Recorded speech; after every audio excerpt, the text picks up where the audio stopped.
Welcome, guys. Welcome back to It's All Chelsea. Welcome to a match review for Chelsea versus Crystal Palace, which has ended in a 3-2 victory for Chelsea. 3 points for us, and it has been a very nervy. I almost got a heart attack watching this game while I was doing watch along with you guys.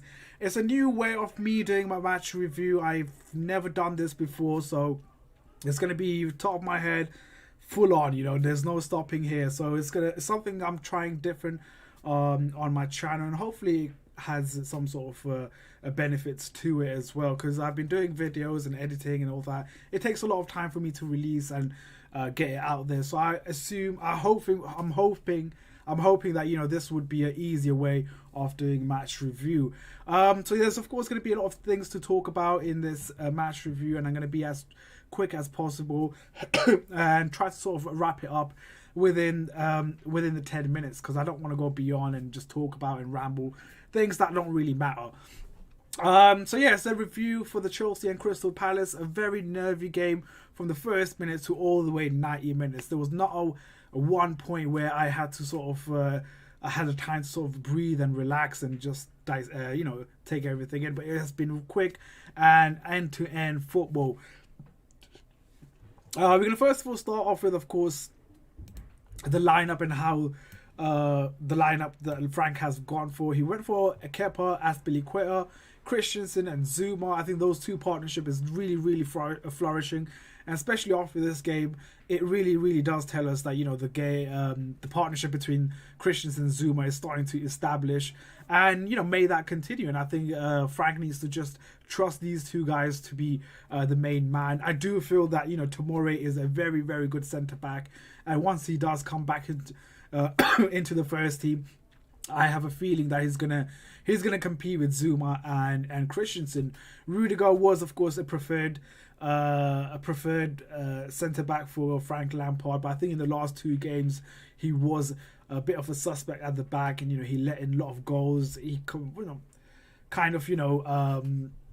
dropped his performance and his awareness level. I think that's one of the his awareness is really poor, and what I've seen of Christensen and Zuma has been excellent, and it's one of the reasons why I think Frank has gone for Christensen and Zuma. We'll move on to the left back, which is James, but I believe that they switch position now and then.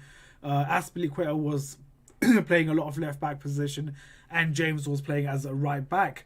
And it was a good defensive work for the first 30 minutes. I think towards the second half, it kind of really started to see we started to really see cracks and holes, and we started to see where, of course, where we conceded those goals. Well, very pathetic. The way we let those defenders, the way we let those attackers, the likes of Zaha, McCarthy, the likes of Benteke as well, to give them space and to give them the license to just roam around in the defense, was something that I quite didn't really enjoy. And I think hopefully these are some of the things that I feel hopefully the Frank addressed to them tomorrow, in of course when they review the whole game.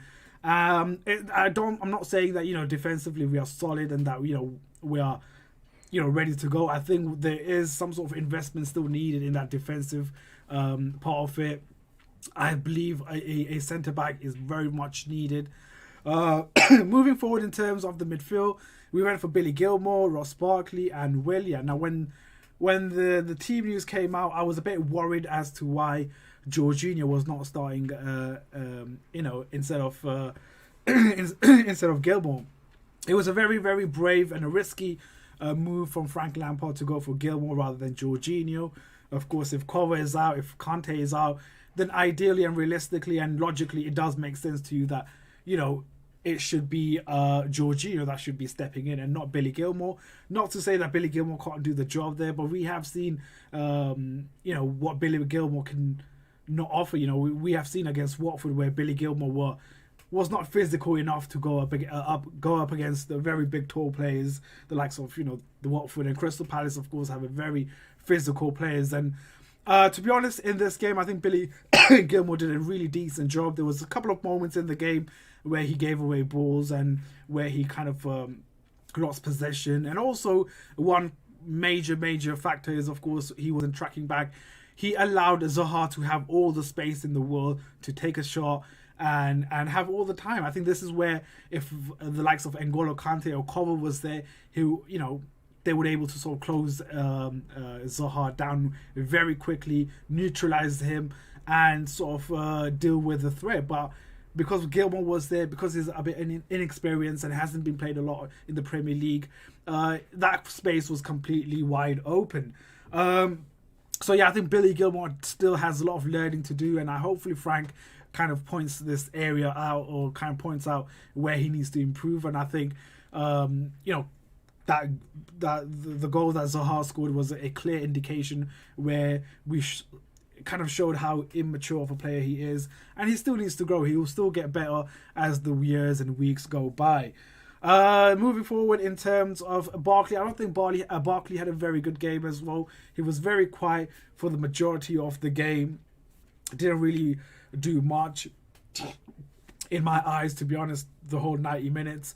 The forward players, Willian, Giroud, Pulisic, I wasn't really disappointed because I kind of really expected them to be starting against Palace. I do feel that Pulisic might be getting tired because he is playing, of course, game after game, and all the games are coming 3 days and 4 days. So I do see that Pulisic might get a bit tired, and I think this is where we need to sort of introduce the likes of Hudson-Odoi into the first team and sort of integrate him into the first team, because now and then, you know, we have to rotate. I think Pedro needs to come in as well and play the final few games of the of the season. But in all, I think I was really quite happy with the lineup. I was a bit not disappointed, but I was a bit, you know, puzzled and confused as to why Billy Gilmour is starting and not Jorginho. It kind of raises a lot of questions. Is Jorginho finally done at Chelsea? Has Frank given up on Jorginho? There's a lot of questions that kind of arises with Jorginho being left out. Obviously, he did come in into the second half, and I'll talk about that more later on in this video. But yeah, let's move on, of course, away from the lineup, and let's talk about the game, of course. So the first half was a good start for us. In the first 10 minutes, we got that first goal through Giroud. Giroud, again, another player that is proving me wrong game after game, and he is really is being that leader, being that, you know, main striker for us. His hold-up play has been brilliant. His link-up play is brilliant with the other players as well. And overall, you know, he has had a really good performance. But the main player that kind of really stood out for me is, I would say, Pulisic.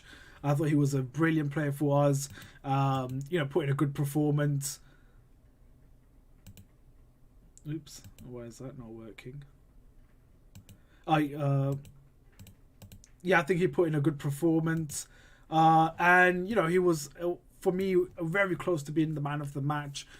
His input, him attacking the open space, and him, you know, opening up the defense of Crystal Palace. And it was a great performance from Pulisic. The one player that I really want to highlight is, of course, this man himself, is Jorginho. I think when he came on, he completely changed the game. He brought balance into the game. He kind of neutralized Crystal Palace. And within the first, and when he was given the chance, I think he played 15 or 20 minutes, he was brilliant. He was brilliant when it comes to sort of neutralizing Crystal Palace's attack. And yeah, when he came on, and it was a right start from Frank Lampard as well to bring on Jorginho. And it was quite surprising why he did not start, but I don't know what was going through Frank's mind and what he was thinking about. Maybe he was thinking about possibly bringing on Jorginho towards the end of the end of the game, where, you know, he was able to sort of control the game. But when he came on, he completely changed the game. Now, prior to him coming on, we were all over the place defensively, and also in the midfield as well. We were overrun in the midfield. We weren't really sort of keeping possession. We weren't really sort of retaining the ball. We weren't really moving the ball around. It was all Palace until, of course, this man came on, and he changed the game. He kind of brought balance into the team in the second half, and I think that kind of helped us in terms of, you know, being us completely left exposed. So for me, he has been a very, very good player for us this game, and it's going to be very interesting if he starts against Sheffield United in the next Premier League game, or if Conte comes back, or if Cover comes back.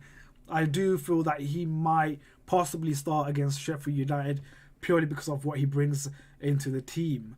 If I moving on to my man of the match, has to be this guy over here. I think he put in a brilliant performance. I think there's a lot of clear standout, or there's a clear favourites for the man of the match. I believe the Premier League has gone for Willian as the man of the match. But the performance and the work that this man has put in is incredible. And the last minute tackle that he has done, again, that kind of saved us as well. Could have been a 3-3, but the last minute ditch tackle from Kurt Zuma brings so much, does so much for it in terms of helping us getting in the top 4. So Kurt Zuma has been brilliant in terms of clearance as well. He's one of the defender that I was watching today, where if we were in a really difficult, when we was completely overrun by Crystal Palace, when there was a lot of threats coming our way, he was one of the players that was kicking the ball far away. And this is what I was screaming out in the when I was watching the match. I'm like, boot the ball away, just shoot it far away. And that's exactly what Kurt Zuma did. He's a typical and a standard a defender with shows his presence in that defense. And I just feel as if as the year goes by, and of course as the year goes by, and under the leadership of Frank Lampard, I think he's going to reach the top. And it kind of makes me think that we might not even need the likes of Koulibaly, or we might even not need a defender. But obviously his game is only improving and he's only going to get better. So for me, he has to be the man of the match. I know a lot of you guys will say Willian, a lot of you guys say Pulisic, Jorginho, maybe not Jorginho. But for me, Kurt Zuma has to be the man of the match. Now, where does this leave us with the table? Of course, as it stands, we are, as you can see, we are third at the moment in the table with 60 points. Leicester City are losing at the moment as it stands. They're losing to Arsenal. So that is a very, very good advantage for us in terms of for the fight for the top 4. Sorry, I'm just gonna kind of put myself here. Yeah. Right behind us is Manchester United. They have a game against Villa tomorrow, I believe, if I'm not mistaken. Arsenal are still playing as it stands. So yeah, it has been a good performance, a good win for us. 3 points, that's all we need. We are 4 games away from, of course, securing that top 4 Champions League for next season. And of course, that's going to do so much in terms of for the players that we've been linked with. The likes of Kai Havertz been linked with. For us to have the Champions League next season is a massive bonus and must needed. But yeah, let me read your comments and what you guys have been saying. 88th bus stop says Zuma puts in a hell of a shift. That was a tackle and a half. Yeah, like I said, I was just saying about that tackle. That tackle pretty much gave us that 3 points. Pretty much gave us that's to secure the top 4. I would say it was a very, very important tackle from Kurt Zuma. It was a must needed a tackle, and the way he lunged in, it was a bit risky for him to lunge in like that, because obviously he could give away a penalty. But the way he executed, the way he timed it, the way he went in, it was spot on and just what we needed. And when we saw the reaction from Kepa, you can pretty much tell that it was a very, very important for Kepa for Zuma to get those that last minute tackle. Christensen and James were not impressive. That right side was a nightmare. I sort of agree with you, half agree on you. Christensen had a decent average game, I would say. Yes, there was a lot of complaints regarding James as well, and even when I was streaming as well, there was a lot of complaints that James was not tracking back, that James was a bit lazy, that James defensive wasn't solid, and I kind of saw that as well. Yes, I do have to point that out. James didn't have one of the best games, and against Watford as well when he came on, I don't think he had the best game then as well. But he's still young, he's still improving, and of course we are not in shortage of left backs, but Marcos Alonso and Emerson has been pretty much been frozen out. So I think their destiny is pretty much certain that they will leave the club come end of this this season.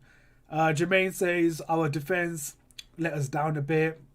Pretty well, I think us conceding 3 goals kind of pretty much says that our defense has been really bad. The second goal really did annoy me when Zaha was given so much time on the ball for him to sort of look up and sort of identify where he wants to shoot. It really annoyed me, and I think this is where Gilmore would have to sort of close the Zaha down very quickly, or one of the defenders need to have to step out and close Zaha down. None of that was done. None of that was taken, and it was a very, very silly goal to give away. Again, Benteke, I haven't watched the replay again, but again, getting that third goal and then instantly giving a goal away, we lost focus, we lost concentration, and it was a very, very disastrous to be giving away goals straight after us getting a goal. So defensively, there's a lot of work to do defensively, and I think Frank I don't know if he needs help in defensive duties or not. I don't know if a new defender, a new keeper will solve the problem. But there are certain areas that we need to really work on. Set pieces. When it comes to defending set pieces, we are god awful, and that needs to be addressed. And also us taking corners. When was the last time we actually scored from corner? I don't remember. I do not remember the last time we actually scored from corner. So that needs to be addressed as well. There are, of course, positives and negatives of this game. Even though we got 3 points, there are, of course, moments where we looked a bit vulnerable, a bit shaky, a bit nervy as well. I think what helped me and calm my nerves was watching Jorginho control that midfield and also control that game. For me, Jorginho has to be a massive, massive plus. And it's going to be very interesting as to what happens with his future in the next coming weeks. Emmanuel says Kepa is really poor, and his high time fans understood what a good goalkeeper can do for a team. Can you imagine Chelsea goalkeeper having a worse save record in the Premier League so far this season? Do you know what? I'm a bit split when it comes to Kepa. I do feel that he's a very good keeper. At the same time, I do feel that he's a really bad keeper as well. I'm a bit split in terms of Kepa and where I stand with him. Do I want him out or do I want him? Do I want him for the next season? I'm very, very split on this one. I'm not sure as to what I should pick. But it's going to be difficult. To get rid of Kepa is going to be very, very difficult, especially when you sign him for £70 million to offload a keeper is going to be difficult.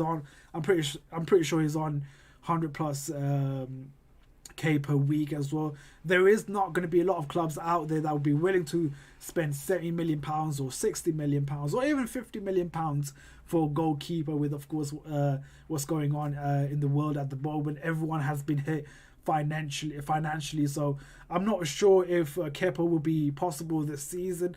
I think if we were to offload Kepa, it would happen next season unless a club puts in a ridiculous amount of transfer, a fee for Kepa. But I don't see anything happening with Kepa. I think he's going to stay at Chelsea for at least another season. 88th bus stop says Kepa case is a very bad situation. He doesn't command the box, doesn't come out for the crosses, can't save a straight shot before the break. The ball was keep going through his hands. That is very, very true as well. And 88th bus stop pretty much bang on with his comments and what he pretty much knows his football. So I kind of completely agree with you on that one. He's still young. He's still learning. He's only going to grow, and he's only going to get better as the age as he grows. To be honest, like I said, I'm a bit split in Kepa. I do like him, but at the same time, I don't really like him that much as well. He is a bit shaky when someone takes a shot, when the opposition takes a shot. I do feel a bit nervous because I don't know if Kepa's going to save that, or if he's going to let that go in, or if he's just going to completely bottle it. But I am, like I said, I'm really in a split when it comes to Kepa. But today, of course, it was a great game. It was a must win for us, and we needed that 3 points. So that's all that matters. 3 points. That's all it matters.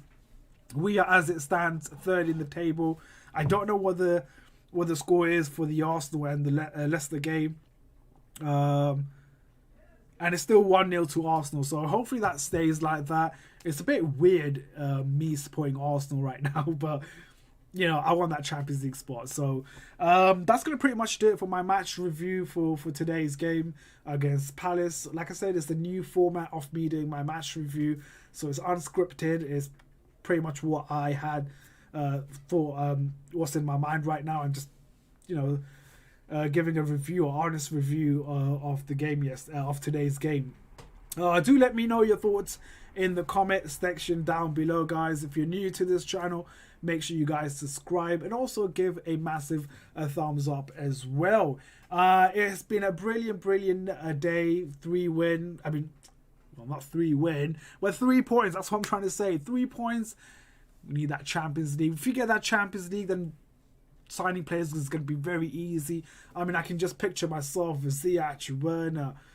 It's just going to be absolutely brilliant. I'm gonna wrap it up here. I'm gonna wrap up the review right over here. Like I said, guys, thank you very much for watching this.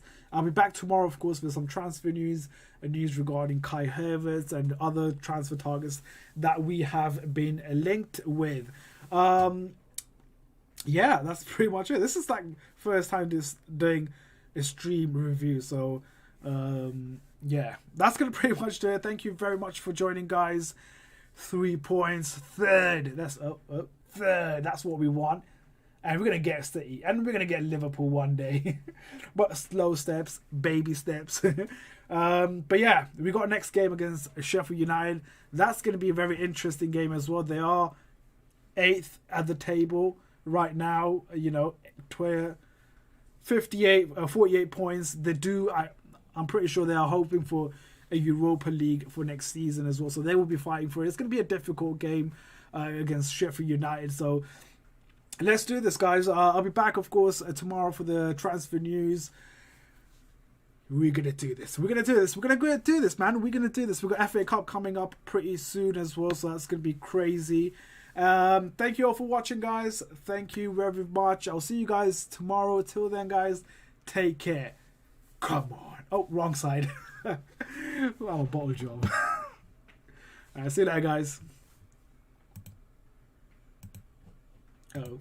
No. Alright, I completely bottled this. Oh, no. That's not it. That is not it as well. There we go. There we go. Oops. There we go. Oops.